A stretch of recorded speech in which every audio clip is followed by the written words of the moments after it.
Aqui fala sobre os princípios das dores. O que está acontecendo, o que é para acontecer, o que vai acontecer.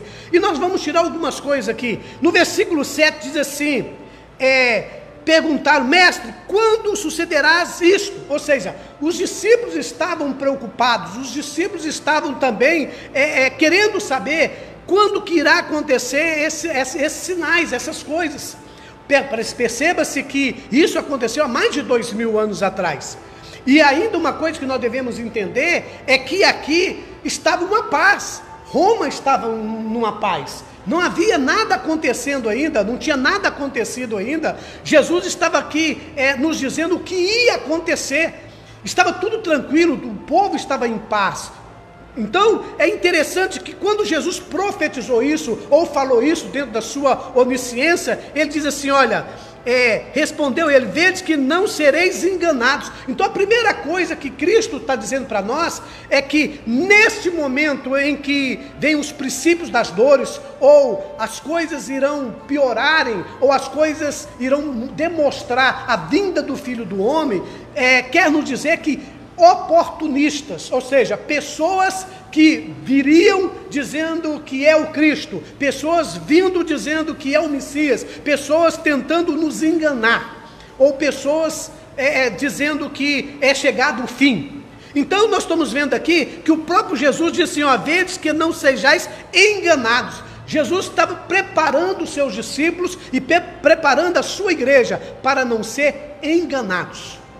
Eu acho isso interessante, porque o que Jesus está dizendo é que nós estejamos percebidos, estejamos atentos a quem está se levantando, a quem está falando, ou aqueles que estão se levantando no nome do Senhor, aqueles que estão dizendo que é o Cristo, aqueles que estão profetizando, os falsos profetas. Então isso é uma das coisas, primeiro, que a gente precisa perceber. E meu querido, se você abrir a internet, você vai ficar maluco.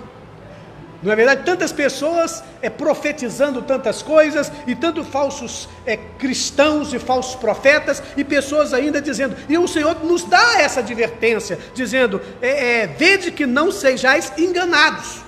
E como que eu não posso ser enganado? É conhecendo a palavra de Deus, entendendo a palavra de Deus. Não é no achismo, eu acho, eu penso, eu entendo, mas é o que de fato a palavra de Deus, ela fala. Outra coisa que nós vemos aqui no versículo 9, diz assim, quando ouvires falar de guerras e revoluções. Duas coisas aqui no versículo 9, falar de guerras e revoluções. É interessante que aqui está falando de guerras, né? E depois que Jesus falou isso aqui, entenda mais uma vez que Roma estava numa paz, não tinha guerras. Mas após Jesus profetizar e falar sobre isso, ou Jesus está orientando a sua igreja sobre isso, nós nunca vimos tantas nações contra nações, tantas guerras, e as guerras de todos os sentidos. Guerras para tudo quanto é lado. Você vê que não parou, e cada dia mais está aparecendo guerra. Não estou nem falando da Primeira Guerra Mundial e nem da Segunda. Estou falando que o mundo ainda vive em guerras. Existem países que vivem em guerras. E as guerras, ele está dizendo aí, revoluções. O que é essa palavra revoluções ou revolução? Está dizendo que o próprio país, a própria nação se levantaria contra a própria nação. Ou seja, o povo se levantaria contra o seu próprio povo. Gente, é o que mais a gente vê hoje em dia, pessoas se levantando contra o nosso próprio país, gente querendo que o nosso país se afunda, e eles esquecem que eles estão também no barco, no mesmo barco. Eles não entendem que se o nosso país afundar, nós estamos todo mundo afundando juntos. E ao invés de interceder, e de rogar, e de buscar uma solução, busca de poder, busca de posição, busca de quem tem que estar lá na frente, ao invés de entender que, independente de quem está lá na frente, guiando o país, se esse barco afundar, todos nós afundaremos. Então, meus queridos, as pessoas estão vendo isso aqui. Outra coisa que me chama a atenção está no versículo 10, diz assim, então disse-lhe, levantar-se-á nação contra nação, reino contra reino. É isso que nós temos visto. Esse dia para trás eu estou vendo aí que o Brasil comprou alguns equipamentos, mas quando chegou em determinado lugar, outras pessoas deram um preço 4 vezes mais naquele equipamento para não chegar, né, porque também está precisando. Então, gente, guerra comercial, nação contra nação, está vendo já até dando para ver algumas nações chateadas com outras nações, com outros reinos, por causa das suas atitudes. É cada um querendo olhar para o seu quadrado, é cada um olhando para o outro, né? É cada um olhando para si, para o seu umbigo. E aqui está dizendo que levantaria nação contra nação e reino contra reino, né? Levantar presidente contra presidente, reis contra reis, outras nações contra outras nações. É o que mais nós estamos vendo. E mais do que nunca, nós precisamos interceder, porque nós estamos correndo um grande risco de haver uma guerra ainda, né? Por causa desse problema todo aí, de cada um querendo olhar só para o seu umbigo. Outra coisa que nós estamos vendo aqui, no versículo 12, no capítulo 21 de Lucas, versículo 12: antes, porém, de todas essas coisas, lançarão mão de vós e vos perseguirão, entregando-vos às sinagogas e aos cárceres. Olha, 2 coisas aqui também: vai lançar mão dos cristãos, lançar mão das pessoas que servem a Deus, lançar mão das pessoas, e diz ainda que vai encaminhar, vai levar, vai conduzir à prisão. Gente, por incrível que pareça, não está muito longe disso acontecer. Nós temos visto ameaças às igrejas, ameaças a pastores, ameaça a padre. Um tempo atrás aí, eu estava vendo uma reportagem, o padre estava fazendo uma missa com 5 pessoas online, né? Fazendo somente isso, transmitindo a sua missa, quando chegou alguns fiscais e mandou ele parar no momento da missa.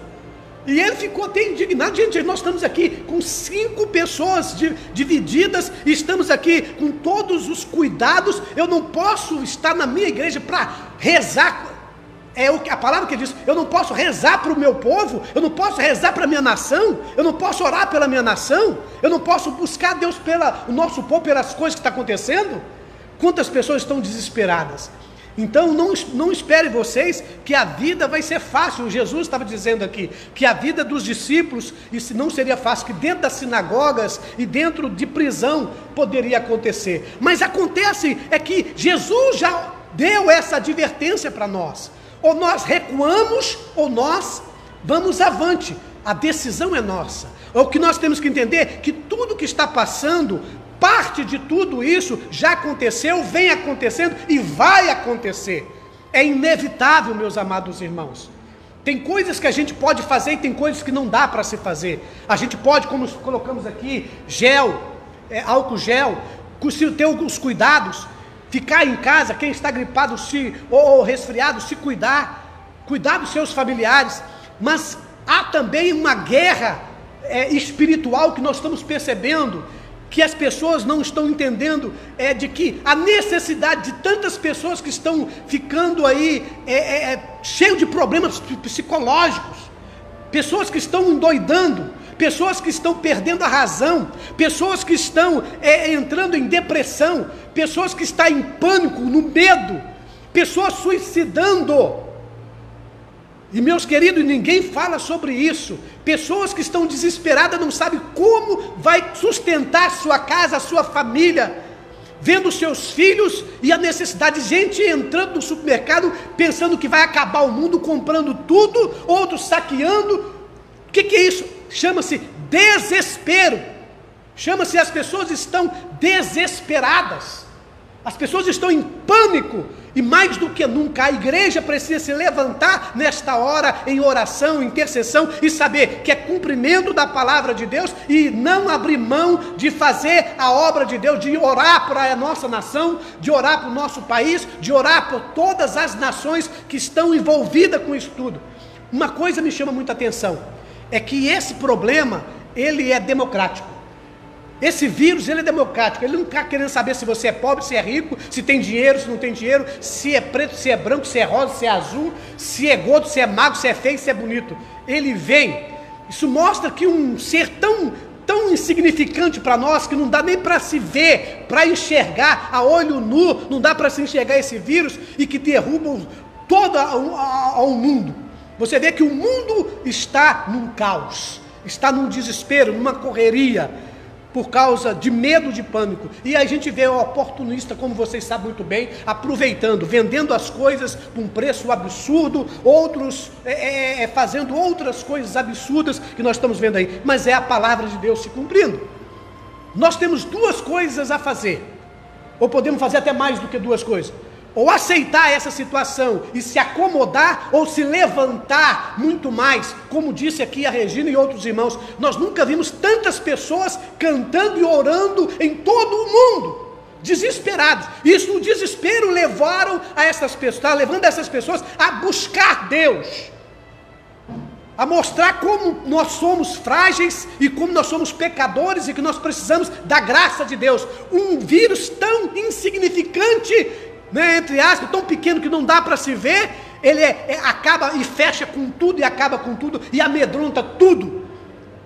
Isso quer dizer para nós que quem tem esse controle é só o nosso Deus, é o Senhor dos Exércitos. E nós vimos aqui outra coisa que eu gostaria de chamar a atenção, no versículo 14, assentai, ou você fica sentado, não se preocupe, pois em vosso coração, ou seja, não entre em desespero em vosso coração, e não ficais preocupado com o que haveis de responder. Ou seja, nós não precisamos ficar em desespero, nós temos que ter a tranquilidade de entender que estas coisas está na palavra de Deus, que tudo o que está acontecendo, Jesus já havia dito enquanto o mundo estava naquela época em paz.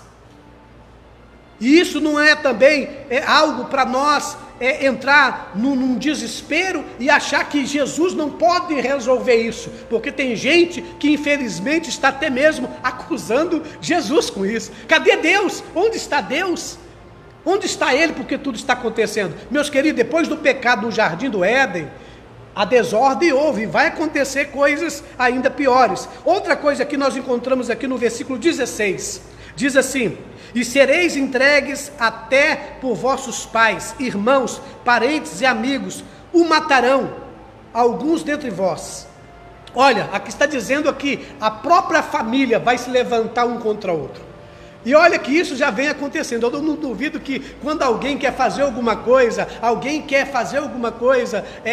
buscar a Deus, ou até mesmo sair para fazer alguma compra, quando tem alguém da casa, não sai não, fica aí, não faz nada. Ou seja, o povo está em pânico. As nossas próprias famílias, nós estamos vendo que pais, filhos, irmãos e irmãs estão um levantando contra o outro. A gente não sabe, não somente isso carnal, mas também até o espiritual. Agora coloque você na cabeça do pastor. Se abre a igreja, alguns falam, glória a Deus, aleluia, o pastor tem fé.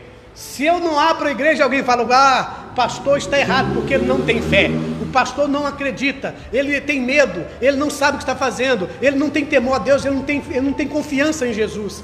Querido, nessa situação que a gente vive, mais do que nunca a gente precisa pedir sabedoria a Deus e tomar todos os cuidados recomendados, mas também não entrar em pânico, porque o pânico só atrapalha.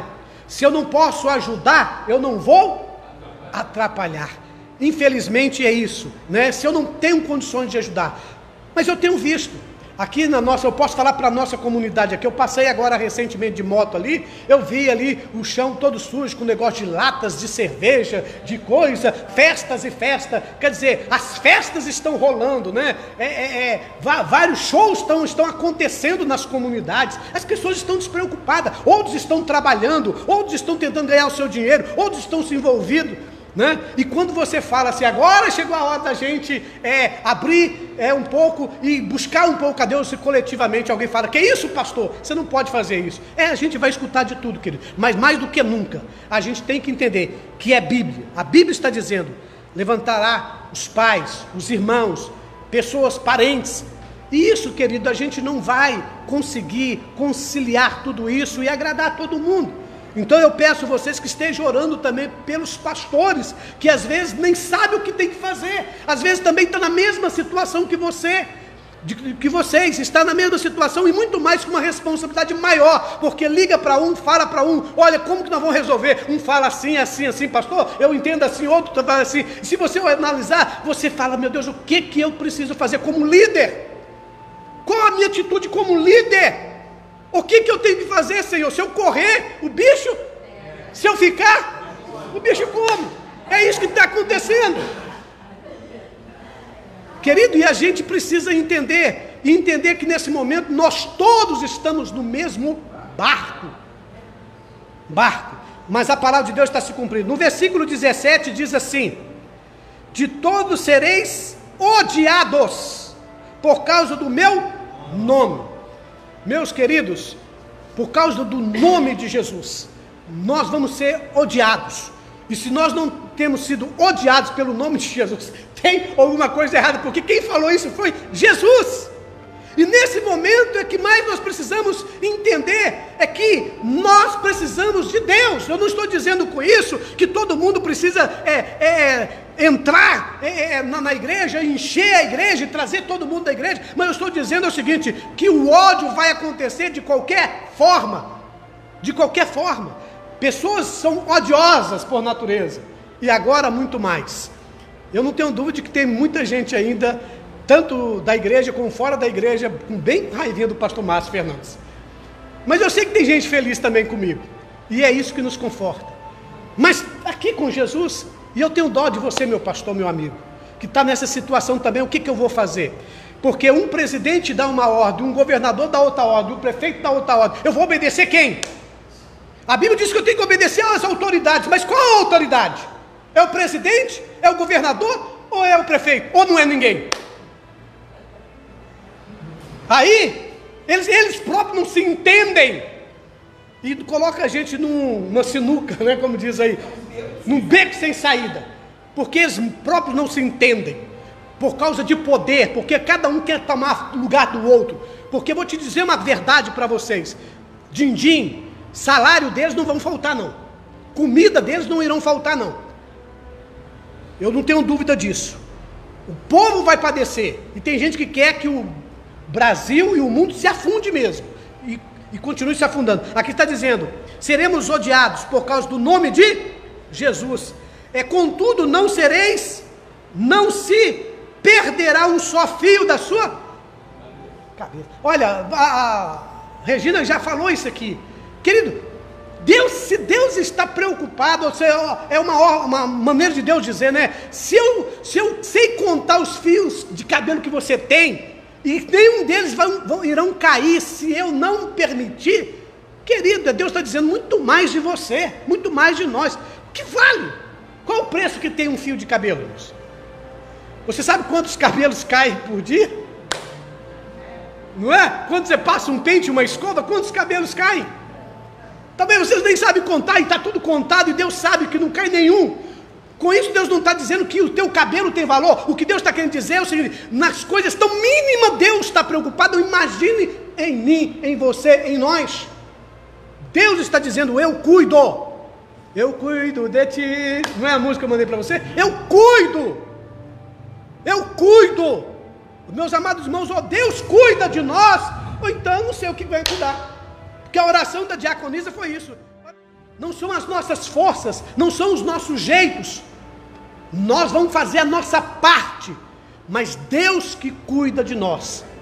Se Deus não cuidar, se não guardar, como diz a palavra, em vão é todas as coisas. E no versículo 19, e na vossa perseverança que ganhareis a vossa alma. Deus está dizendo aqui, tenha perseverança,